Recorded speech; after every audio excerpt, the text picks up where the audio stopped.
Kita akan berdoa pada pagi hari ini supaya kita semua diberkati oleh firman Tuhan dan kita semua diberikan keberanian untuk melakukan firman Tuhan. Bapa yang baik, Bapa yang kami kenal di dalam nama Tuhan Yesus Kristus,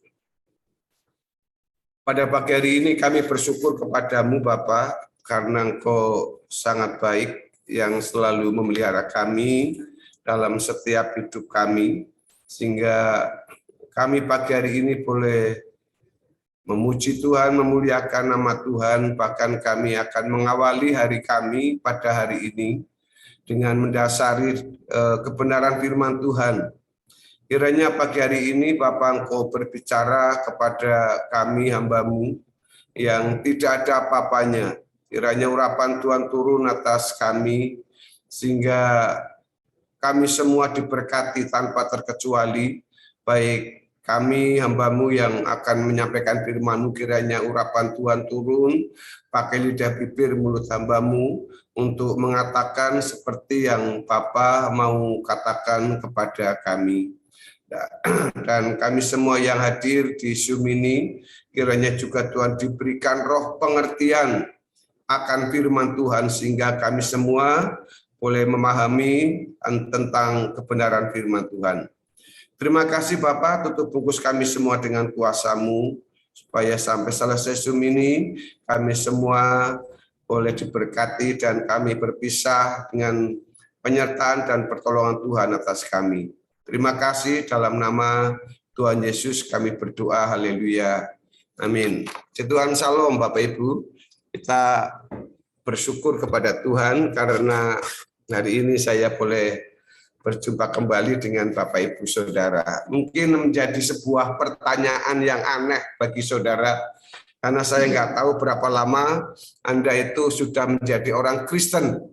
Ya, orang Kristen. Pagi hari ini saya ingin menanyakan kepada Anda, berapa lama Anda menjadi pengikut Yesus? Mungkin jawabannya bermacam-macam, saudara. Ada yang 2 tahun, 3 tahun, 5 tahun, dan sebagainya. Ya, saya itu ikut mengenal Tuhan itu mulai dari ceprot, dari lahir maksudnya. Karena bapak ibu saya itu pendeta. Lalu ini mantan pacar saya juga dari keluarga Kristen. Keluarga Kristen. Jadi sudah dari kecil itu sudah menjadi Kristen, saudara.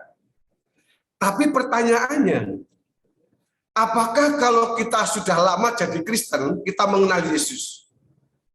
Nah, ini yang harus dipertanyakan oleh kita semua. Kan ini penting sekali Bapak Ibu. Kalau kita melihat dunia ini sekarang ini sedang seperti telur di ujung tanduk. Kemarin ketika saya melihat postingannya Pak Hari tentang kondisi di Inggris, ini nggak main-main, ini serius saudara. Inggris yang negara yang seperti itu, yang modernnya seperti itu, sekarang mengalami kekhawatiran dengan ekonomi atau kondisi krisis, bahkan kritis yang sedang terjadi. Maka saudara, dalam hal menanggapi seperti ini, kita harus mempunyai satu kepercayaan yang benar-benar kepada Tuhan, keyakinan yang sungguh-sungguh, yang harus kita kenal siapa itu juru selamat kita. Seberapa jauh kita untuk pengenalan kita kepada Tuhan, itu akan menentukan bagaimana sikap kita dalam pengenalan kepada Tuhan. Hari-hari ini banyak orang Kristen yang gugur juga Bapak Ibu, meskipun kita melihat banyak orang-orang di non-Kristen juga menjadi orang-orang Kristen, itu yang luar biasa. Tetapi sekarang banyak orang-orang yang percaya kepada Tuhan, karena kondisinya, situasinya yang seperti ini justru gugur, saudara. Nah, saudara, yang ingin saya tanyakan pada pagi hari ini, seperti dalam tema saya, apakah Anda percaya Yesus? Itu berbicara tentang kebangkitan Tuhan Yesus. Lalu setelah kebangkitan Tuhan Yesus, murid-murid tercerai-berai. Salah satu cerita ini ada di dalam Lukas pasal yang ke-24 ayat yang ke-13 sampai dengan ayat yang ke-35. Lukas pasal 14 ayat yang ke-13 sampai dengan ayat yang ke-35 ini menceritakan tentang perjalanan dua orang yang menuju ke Emmaus, yaitu Kleopas dan temannya. Saudara, kita tahu, saudara, bahwa pada waktu perjalanan murid-murid itu pergi ke Emmaus ini, mereka itu mendengar berita bahwa Yesus sudah bangkit. Ya, kita tahu cerita itu semua kan. Saya kira nggak usah saya bacakan semua ayat ini, nanti selesai hanya baca ayat. Yang harus kita lihat sekarang ini, siapa itu Kleopas dan temannya? Yang pertama, saudara, Kleopas itu menurut survei itu adalah saudara laki-laki Yusuf, bapaknya Yesus. Artinya siapa? Dia itu orang yang dekat. Dia orang satu, mungkin masih sebuah keluarga. Ya, dia itu adalah orang yang selalu peduli dengan Tuhan Yesus pada waktu Yesus masih hidup. Tapi dalam kisah ini, saudara, di ayat-ayat sebelumnya, pada waktu para wanita ini datang ke kubur, lalu dia menceritakan kebenaran yang sejati bahwa Yesus itu sudah bangkit dari kubur. Mereka itu bingung, saudara. Mereka itu lupa bahwa Yesus pernah berkata, seperti yang dikatakan dalam Lukas pasal 9, dalam ayat yang ke-22 misalkan. Nanti istri saya akan bacakan ini. Lukas pasal 9 ayat yang ke-22.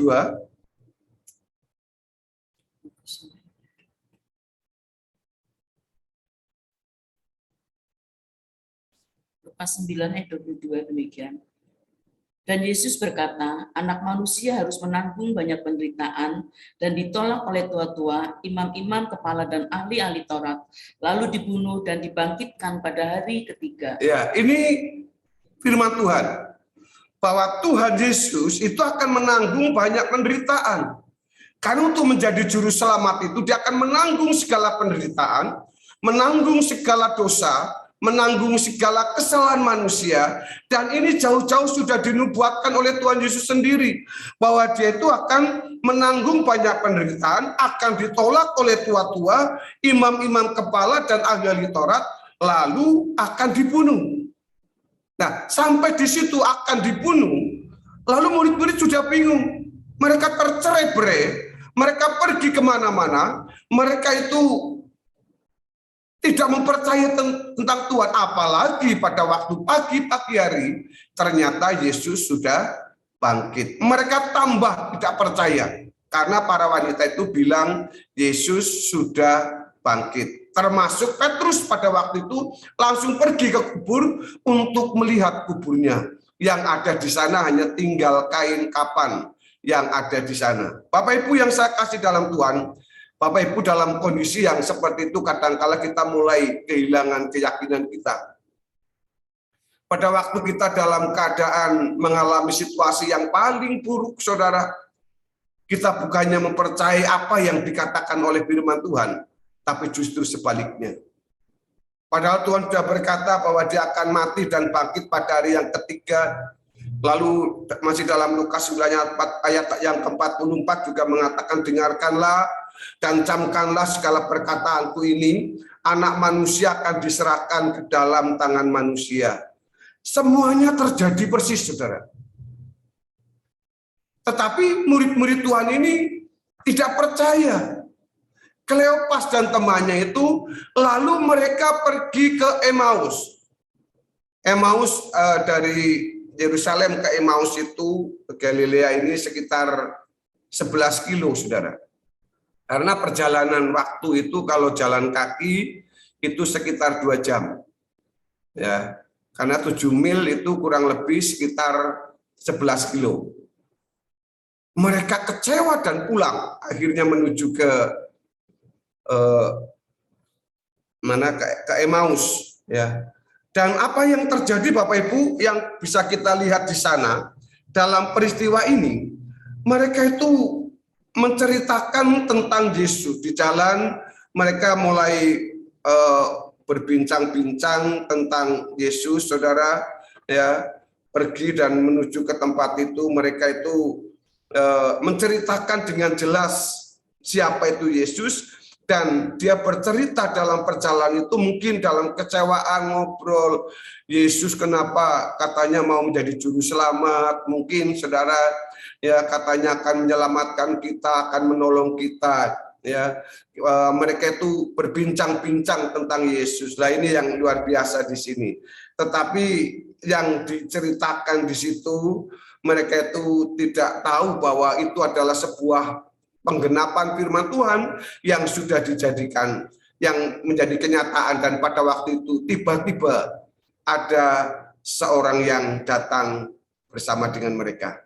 Perhatikan saudara, tiba-tiba datang ada orang ketiga ketika mereka sedang berjalan-jalan bersama-sama dengan kedua orang ini. Perjalanan dan perbincangan kedua murid tersebut, mereka menuju ke kampung Emmaus. Dan diceritakan alasan mereka pergi itu mungkin apakah karena memang ada urusan atau hanya ingin mengunjungi teman saja. Tapi menurut saya Bapak Ibu, mereka sedang kembali pulang ke Galilea dengan maksud untuk apa? Tidak lagi berurusan lebih jauh dengan perkara mengenai Yesus. Nah, ini banyak yang terjadi di dalam kekristenan kita. Ketika kita menghadapi kesulitan masalah, kita masa bodoh, nggak peduli. Apalagi dia berkata apalah itu, buat apa Tuhan-Tuhanan, nggak usah Tuhan-Tuhanan, mungkin saudara. Ya, nyatanya masalah masih ada, sakit masih ada, kesulitan masih ada, banyak masalah lain. Untuk apa Tuhan? Akhirnya mereka itu meninggalkan Tuhan. Bapak Ibu Saudara yang saya kasih dalam Tuhan, mungkin juga mereka ingin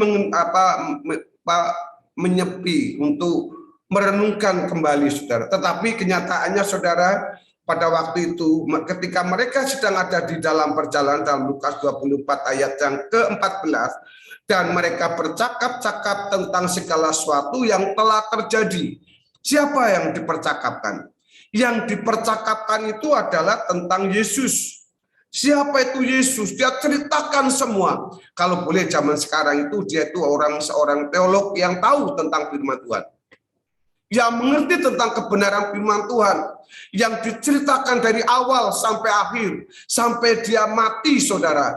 Dia semua ceritakan oleh dua orang ini saudara. Tetapi saudara, pada waktu dia bercakap-cakap tentang segala sesuatu yang terjadi, maka apa yang terjadi saudara? Ketika mereka sedang bercakap-cakap dan bertukar pikiran, datanglah Yesus sendiri mendekati mereka, lalu berjalan bersama-sama dengan mereka. Bayangkan Bapak Ibu, coba kita lihat.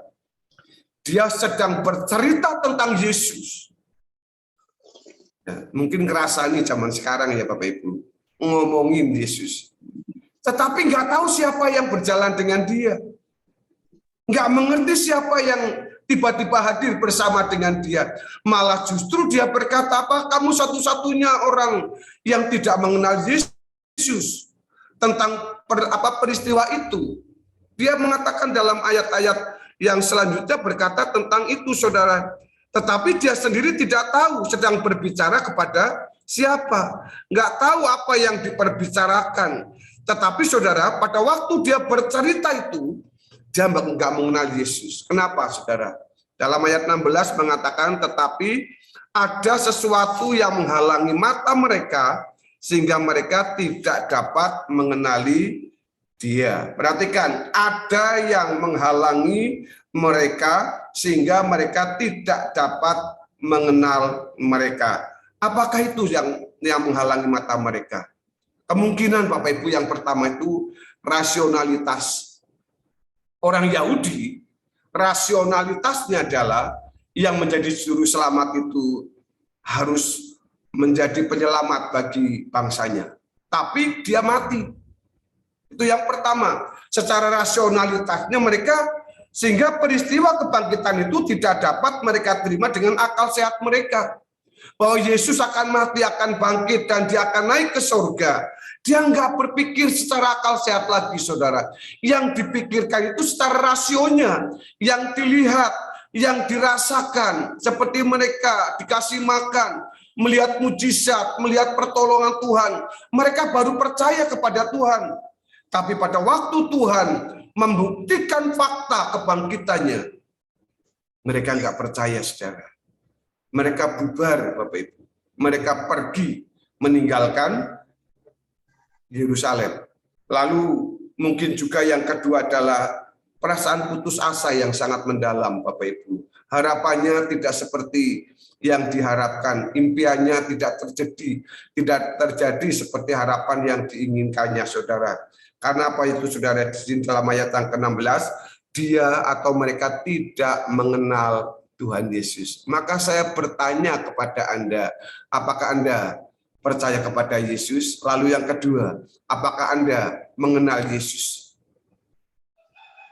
Lama menjadi orang Kristen tidak pernah menjamin bahwa seseorang itu dewasa di dalam Tuhan. Bahkan termasuk seseorang itu bisa menjadi seorang yang ahli berbicara tentang Yesus. Artinya Bapak Ibu yang saya kasih dalam Tuhan Yesus, pengenalan kita kepada Tuhan, pengenalan kita kepada Tuhan tidak hanya cukup, Bapak Ibu, kita bisa menulis buku, kita bisa bercerita tentang Yesus. Ya, tadi kita singgung tadi bahwa untuk berkhotbah itu ternyata gak hanya mahir, gak hanya ahli berbicara tentang Yesus, berteologia tentang Yesus, berteologia yang baik, karena teologia itu adalah sebenarnya iman kita. Tidak bisa seperti itu, saudara. Maka untuk membuat kita menjadi orang yang percaya kepada Yesus itu, kita harus mengenal secara pribadi, mengenal secara dalam, mengalami siapa itu Yesus, mengenal siapa itu Tuhan kita yang mati dan bangkit, yang hari Kamis yang akan datang kita akan memperingati makna dari kebangkitan, kenaikan Tuhan Yesus itu apa. Tapi kita nggak bisa hanya sekedar berbicara. Kalau bicara tentang Allah, tentang Yesus, tentang Roh Kudus, mungkin Bapak Ibu saya bisa jelaskan secara detail. Karyanya apa, sifat-sifatnya apa, lalu mujizat-mujizatnya apa, nama-nama, sebutan-sebutan yang dimiliki oleh Yahweh Elohim ini, Bapak Ibu. Tetapi tidak akan bisa disamakan dengan mengenal Dia secara pribadi. Makanya kalau kita lihat, ya saya nggak menghakimi siapa, justru orang-orang para teolog-teolog, pendeta-pendeta besar bisa berkelahi, bisa bertengkar, hanya masalah hal yang sebenarnya tidak perlu dipersoalkan. Tetapi kita mengerti, saudara, kita melihat bahwa apa yang dialami oleh kita itu harus mengenal, harus mengerti siapalah kita, yang harus kita alami, yang harus kita percayai. Tetapi saudara, kita tidak boleh memiliki kepercayaan hanya karena merasakan, melihat mujizat-mujizat Tuhan yang bisa kita lihat. Lalu bagaimana Bapak Ibu? Lalu kapan kita harus percaya? Situasi orang-orang yang menuju ke Emmaus ini boleh dikatakan dalam situasi yang sedih, dalam situasi yang terjepit, mungkin kehilangan keyakinannya, kehilangan kepercayaannya kepada Tuhan. Jadi saudara, pada waktu kita dalam keadaan yang seperti itu, sepertinya nggak ada harapan apa-apa, seharusnya itu yang harus kita lakukan, mendekatkan diri kepada Tuhan, mempercayai Yesus sebagai Tuhan yang mampu untuk menolong dan yang bangkit dari antara orang mati. Alkitab menunjukkan ada banyak cerita tentang kuasa atau orang-orang yang melihat, percaya tapi tidak melihat. Dua orang Emmaus yang menuju ke Emmaus ini tidak melihat Yesus secara langsung. Tetapi pada waktu itu Yesus datang kepada mereka. Dia menunjukkan siapa itu dirinya. Tapi mereka tidak tahu karena memang di mata mereka ya, ada yang menyelubungi, ada yang menutupi. Dan ini yang mestinya harus direnungkan. Yang pasti dalam hidup kita, Tuhan itu dengan sabar akan membimbing orang-orang, termasuk di dalam bagian ini. Murid-murid semua tercerai-berai, Bapak Ibu. Ya, enggak ada yang bersama-sama, termasuk orang-orang yang dulu pada waktu bersama Yesus Mereka itu dikasih makan kenyang, 5 roti, 2 ikan, 4 roti dengan berapa? 7 ekor ikan. Nggak ada satupun yang datang kepada Yesus pada waktu Yesus disalib, kecuali ibu Yesus dan para wanita, termasuk orang yang dekat dengan Tuhan, yaitu Petrus dan teman-temannya. Perhatikan Bapak Ibu, 3,5 tahun murid-murid Tuhan bersama dengan Yesus. Saudara, sudah berapa tahun ikut Tuhan Yesus? Tetapi mereka, saudara, ketika menghadapi masalah, menghadapi kesulitan, tidak percaya bahwa Yesus itu hidup. Mereka tidak mengerti akan kuasa Tuhan. Mereka hanya mengenal Tuhan yang baik lewat pertolongan mujizat. Mereka hanya mengenal Tuhan yang baik karena ditolong makanan. Mereka hanya melihat mujizat Tuhan yang luar biasa lewat kuasa kesembuhan. Tapi manakala kita sudah menghadapi kondisi yang sulit, manakala kita menghadapi situasi yang sangat sulit, saudara, kita mulai melupakan Tuhan karena sepertinya mungkin Tuhan itu seperti jarum yang masuk ke dalam jerami. Yang sepertinya Tuhan itu tidak hadir bersama-sama dengan kita. Yang sepertinya Tuhan tidak mau menolong kita. Maka kita akan berkata, saya ini seperti telur di ujung tanduk. Tetapi Bapak Ibu yang saya kasih dalam Tuhan Yesus, mengenal Dia dengan benar itu merupakan anugerah. Mengenal Dia dengan benar. Ingat saudara, mengenal Dia dengan benar. Bukan melihat mujizat. Itu orang Yahudi. Orang Yahudi itu selalu minta tanda. Saya akan percaya kepada Tuhan. Saya akan setia lagi kepada Tuhan kalau... Ini kan kita sering begitu. Kalau saya sakitnya sudah sembuh, saya akan ke gereja. Ya kalau saya sudah dapat pekerjaan, saya akan ke gereja. Berapa banyak orang yang sering berbicara seperti itu. Hati-hati dengan mulut kita Bapak Ibu. Itu nasar. Itu harus kita genapi. Kita kadang-kala aku akan doa pagi kalau saya sudah selesai masalah ini. Tapi setelah selesai masalahnya, kemana orang-orang seperti itu, saudara? Ini yang harus direnungkan kepada dalam diri kita semua, karena Tuhan itu kadang-kala mengizinkan dalam situasi yang paling sulit. Tuhan mengizinkan dalam kondisi yang terjepit dalam hidup kita. Pak Hari sudah melihat pertolongan Tuhan yang luar biasa. Dia ditolong oleh Tuhan, melewati setiap keadaan yang sulit. Saya percaya itu hidup dan mati yang dihadapi oleh Pak Hari. Tapi tangan Tuhan tidak pernah kurang panjang untuk menolongnya. Perhatikan dalam Yesaya 59, di sana mengatakan ayat yang pertama. Di sana mengatakan bagaimana Tuhan sangat mengasihi orang-orang yang selalu berharap, mengasihi orang-orang yang selalu mencintai Tuhan. Kita akan tahu bahwa Tuhan itu mengasihi kita yang sungguh-sungguh mencari Tuhan, sungguh-sungguh percaya kepada Tuhan. Yesaya 59 ayat yang pertama. Yesaya 59 ayat pertama. Sesungguhnya tangan Tuhan tidak kurang panjang untuk menyelamatkan, dan pendengarannya tidak kurang tajam untuk mendengar. Tetapi yang merupakan pemisah antara kamu dan Allahmu, ialah segala kejahatanmu, dan yang membuat Dia menyembunyikan diri terhadap kamu, sehingga Ia tidak mendengar, ialah segala dosamu. Ya, apa saudara yang membuat Tuhan tidak mau menolong kita? Karena Tuhan tidak bisa menolong kita karena kita itu masih menyimpan dosa. Masih menyimpan kesalahan, ya. Sehingga Dia tangannya tidak akan bisa terulur kepada kita. Pendengarnya tidak bisa mendengar segala doa-doa kita. Jangankan untuk menolong, didengar aja saja tidak, saudara. Makanya Bapak Ibu, ada pemisah ini. Termasuk dalam kekhawatiran kita, keraguan kita kepada Tuhan. Makanya Bapak Ibu, dosa yang paling besar, penghinaan yang paling besar itu adalah tidak percaya kepada Tuhan. Tidak percaya kepada Tuhan. Bahwa Tuhan sanggup menolong, kekhawatiran demi kekhawatiran. Orang mulai berpikir hari esok saya akan makan apa, hari esok apa yang akan terjadi, khawatir. Padahal Tuhan itu selalu menyertai dia. Seperti kepada orang Emmaus ini, Tuhan lalu bercerita, mengajak mereka untuk kembali. Apakah yang kamu percakapan sementara kamu berjalan? Maka berhentilah mereka dengan muka muram, lalu menceritakan seorang dari mereka itu. Dari pertama, apakah itu satu-satunya orang asing di Yerusalem yang tidak tahu apa yang terjadi di situ pada hari-hari belakangan ini? Katanya kepada mereka, apakah itu? Kata Yesus. Apa yang terjadi dengan Yesus orang Nazaret?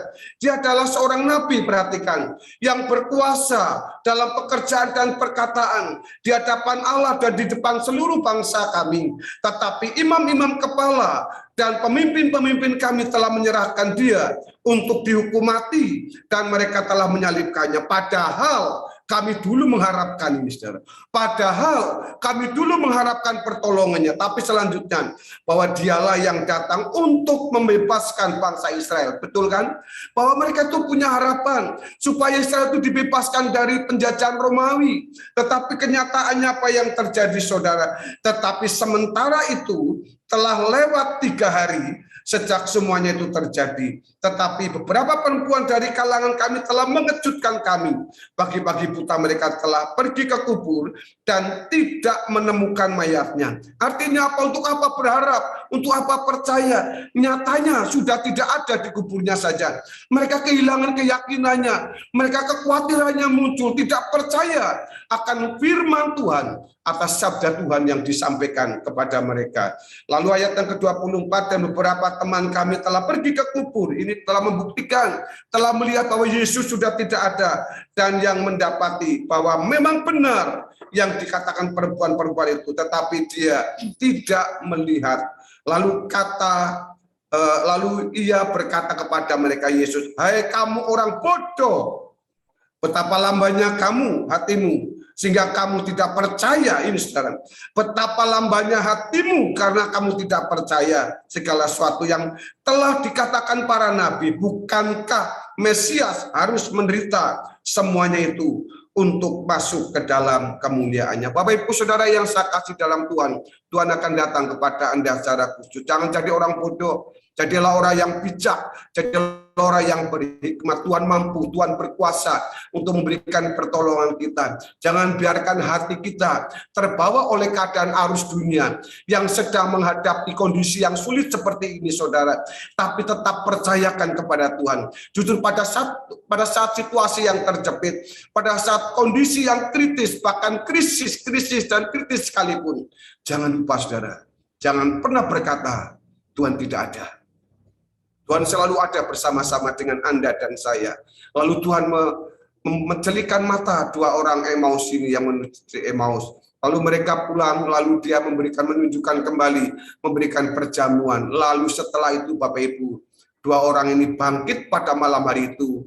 Dia kembali ke Yerusalem dan menceritakan semua peristiwa yang terjadi, bahwa Yesus sudah bangkit. Bapak Ibu Saudara, maukah Anda menceritakan tentang kuasa kebangkitan Tuhan kita? Percayai Dia dengan segala kuasa yang sudah dialami oleh kita. Jangan khawatir, jangan ragu-ragu dalam mengikut Tuhan. Apakah Anda percaya bahwa Yesus juru selamat? Amin. Tuhan memberkati. Mari saudara, kita akan pujian bila kau izinkan sesuatu terjadi. Bila kau